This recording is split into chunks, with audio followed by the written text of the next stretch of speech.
जय हिंद दोस्तों, स्वागत है एक बार फिर से आपके अपने YouTube चैनल A2B2 स्टडी पर। दोस्तों, अगर आप यूपी पॉलिटेक्निक प्रवेश परीक्षा 2023 की प्रिपरेशन कर रहे हैं, अगर आप डी फार्मेसी E1 ग्रुप के स्टूडेंट हैं यानी बायोलॉजी वर्ग के छात्र हैं, तो आप सभी के लिए आज की क्लास में हम टॉप 10 क्वेश्चन कराने वाले हैं, जो कि हर एक प्रीवियस ईयर क्वेश्चन पेपर में आपको देखने को मिल जाएगा। जितने भी क्वेश्चन हैं सभी के सभी प्रीवियस ईयर में बार बार रिपीट होते हैं और रिपीट होते हुए आए हैं, और इसके आगे के एग्ज़ाम में भी रिपीट होने के 99% चांस है, क्योंकि हर एक क्वेश्चन एग्जाम में रिपीटेड क्वेश्चन आते हैं। ठीक है, तो चलिए आज 10 इस क्वेश्चन को देख लेते हैं। बिल्कुल भी इन 10 क्वेश्चन को मिस मत करिएगा और बिल्कुल कंठस्थ होकर के याद कर लीजिएगा। तो पहला क्वेश्चन आपका है, वंशागति के अध्ययन से संबंधित जीव विज्ञान की शाखा जो है वो कौन सी है। वंशागति की यानी ऐसी जीव विज्ञान की कौन सी शाखा है जिसके अंतर्गत हम वंशागति यानी जेनेटिक्स का अध्ययन करते हैं। तो वो शाखा जो है वो आपका कहलाता है अनुवांशिकी। ठीक है, तो ऑप्शन यहाँ पे तो है नहीं, तो अनुवांशिकी ये इसका बिल्कुल करेक्ट आंसर होगा। बिल्कुल याद रखिएगा और इसको बिल्कुल भी भूलने का भी प्रयास न करिएगा। दूसरा क्वेश्चन आपका है कि अनुवांशिकी का पिता किसे कहा जाता है। अनुवांशिकी का जनक किसे कहा जाता है या फिर पिता किसे कहा जाता है। तो इसको आप बहुत से स्टूडेंट जानते भी होंगे। ये हैं आपके ग्रेगर जॉन मेंडल। ठीक है, इनका शॉर्ट नेम मेंडल भी आपको देखने को मिल जाएगा। इनका पूरा नाम है ग्रेगर जॉन मेंडल, तो इससे भी याद रखेंगे। इसके बाद आपका अगला क्वेश्चन आता है जो कि बार बार रिपीट होता है हर एक क्वेश्चन पेपर में। जीन, ये शब्द आपने सुना होगा।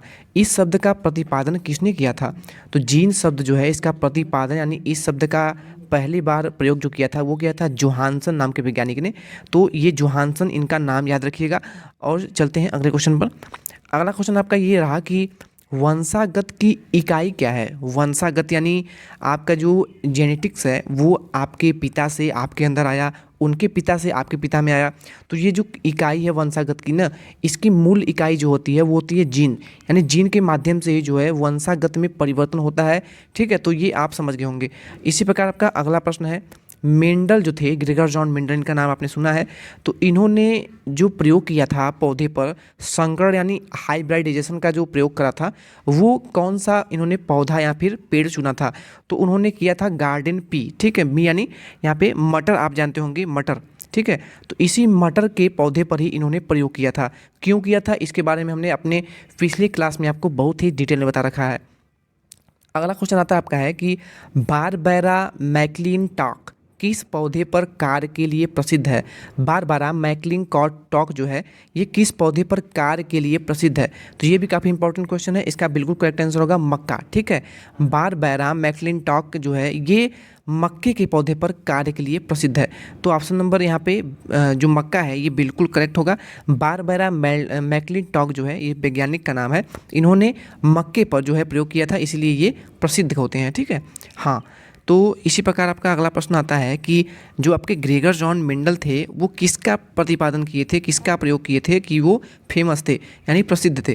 तो उन्होंने किया था अनुवांशिकता यानी जेनेटिक्स के नियम इन्होंने दिया था और उन्होंने प्रयोग करा था मटर यानी गार्डन पी पर। ठीक है, उसी प्रकार अगला क्वेश्चन आपका आता है कि जो ग्रेगर जॉन मेंडल थे उनके द्वारा प्रतिपादित अनुवांशिकता के तीनों महत्वपूर्ण नियम क्या थे। यानी जिन्होंने मटर के पौधे को चूज करा था अपने प्रयोग के लिए, तो उस मटर के पौधे पर चुना था, तो उसमें क्यों उन्होंने मटर के पौधे को चुना। वो दूसरा पौधा भी चूज कर सकते थे, कोई भी दूसरा पौधा चूज कर सकते थे, पर उन्होंने मटर ही क्यों चुना। तो उन्होंने मटर ये चीज़ चुना क्योंकि उसमें पृथक्करण, स्वतंत्र आप व्यूहन एवं प्रभाविता व अप्रभाविता, इन सभी का जो सिंबल है, संकेत है, उसमें सूचक के रूप में साफ साफ दिखाई देता था, कोई इसमें प्रॉब्लम नहीं होती थी। इसीलिए उन्होंने मटर का ही प्रयोग वहाँ पे करा हुआ था। ठीक है, उम्मीद है आपको क्लियर हो गया होगा। अब मेंडल ने मटर के पौधे का चयन क्यों किया, यहाँ पे एक क्वेश्चन और आ जाता है। तो इसका कारण था कि इनमें विपर्यायी लक्षण उपस्थित थे। विपर्यायी आप समझ सकते हैं, यानी कि इसमें विभिन्न प्रकार के जो लक्षण थे वो उपस्थित थे।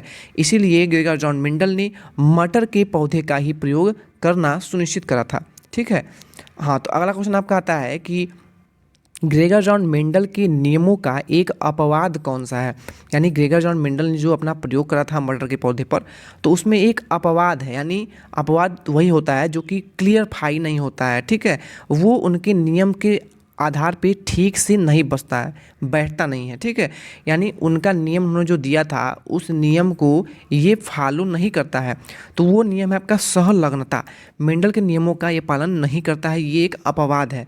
तो यहाँ पे सहलग्नता ये क्वेश्चन काफ़ी इंपॉर्टेंट है, प्रीवियस ईयर में पूछा गया है, इसीलिए आगे के एग्जाम में भी पूछे जाने के बहुत ज़्यादा चांस बनते हैं। उसी प्रकार आपका अगला क्वेश्चन आता है कि मोनोहाइब्रिड अनुपात क्या होता है। मोनोहाइब्रिड अनुपात क्या होता है, तो याद रखिएगा 3 संबंध एक होता है, ठीक है। इसको माइनस मत समझिएगा, ये आपका डैश है क्वेश्चन के लिए, आंसर के लिए, ठीक है। तो 3 संबंध एक का अनुपात होता है मोनोहाइब्रिड अनुपात, ठीक है, इसको याद रखिएगा। अगला क्वेश्चन आपका आता है जीन्स। जीन्स का नाम आपने सुना होगा, जीन, ठीक है। तो ये किसके बने होते हैं, या फिर आपसे क्वेश्चन पूछा जा सकता है कि स्वतंत्र आव्यूहन का अभिप्राय क्या है, ठीक है। तो जीन्स जो होते हैं वो किसके बने होते हैं, डीएनए के। डीएनए का फुल फॉर्म आपको पता है, और डीएनए का जो हेलिक्स मॉडल दिया था वो किसने दिया था, तो वो वाटसन और क्रिक नाम के 2 वैज्ञानिकों ने दिया था, ये आपको पता है। एक माता पिता के लक्षणों का पृथक होना, एक माता पिता के लक्षण जो है उसके पुत्र से पृथक यानी अलग है। हर गोविंद खुराना जो थे वो वैज्ञानिक थे, इनको किस आविष्कार के लिए सम्मानित किया गया, तो इनको जीन संश्लेषण के लिए सम्मानित किया गया था। याद रखेंगे, काफ़ी इंपॉर्टेंट क्वेश्चन है, ठीक है। तो माता पिता के जो लक्षण है उसके बच्चों के लक्षण से अलग होंगे, ये हर गोविंद खुराना ने अपने एक आविष्कार में बताया हुआ था, और इन्होंने सम्मानित भी किया गया था। तो उन्होंने जो आविष्कार किया था ना वो किया था जीन संश्लेषण के लिए, तो याद रखिएगा, काफ़ी इंपॉर्टेंट प्रश्न ये भी है। अगला क्वेश्चन देख लेते हैं। अगला प्रश्न आपका है कि प्रयोगशाला में सर्वप्रथम डीएनए का संश्लेषण किसने किया था। काफ़ी इंपॉर्टेंट क्वेश्चन है और रिपीटेड क्वेश्चन है कई बार। प्रयोगशाला में सर्वप्रथम डीएनए का जो संश्लेषण किया था वो डॉक्टर हरगोविंद खुराना ने किया था। तो यहाँ पर ऑप्शन नंबर यहाँ पे डॉक्टर हरगोविंद खुराना इसका 100% करेक्ट आंसर होगा। ठीक आपके पिछले क्वेश्चन से रिलेटेड ये क्वेश्चन है। अगला क्वेश्चन आता है, किसके द्वारा आनुवांशिकता के विज्ञान को आनुवांशिकी कहा गया है। दोस्तों आनुवांशिकता का जो जनक था वो तो आपने ऊपर पढ़ा था, किसको, ग्रेगर जॉन मेंडल को। लेकिन किसके द्वारा आनुवांशिकता के विज्ञान को, यानी आनुवंशिकता के विज्ञान की वह शाखा जिसके अंतर्गत आनुवांशिकता का अध्ययन करा जाता था, तो आनुवांशिकता के विज्ञान की ऐसी कौन शाखा थी जिसको कि आनुवांशिकी कहा गया है, तो वो कहा था आपके वाटसन महोदय ने, ठीक है। तो यहाँ पे वाटसन, ये क्वेश्चन याद रखिएगा, इसमें छात्र कंफ्यूज हो जाते हैं कि यहाँ पे वाटसन होगा या फिर ग्रेगर जॉन मेंडल होगा, तो यहाँ पे वाटसन होगा। क्वेश्चन को ध्यान से पढ़ के ही इसका आंसर आप देंगे। तो दोस्तों ये हुए टॉप 10 क्वेश्चन जो कि आपके प्रीवियस ईयर में बहुत बार रिपीटेड है, तो हमने सोचा आपको एक इसकी वीडियो दी जाए ताकि आप इसे अच्छे से प्रिपेयर कर लें। तो मिलते हैं नेक्स्ट वीडियो में, ठीक है। इन क्वेश्चन को अच्छे से प्रिपेयर कर लीजिएगा। Thank you.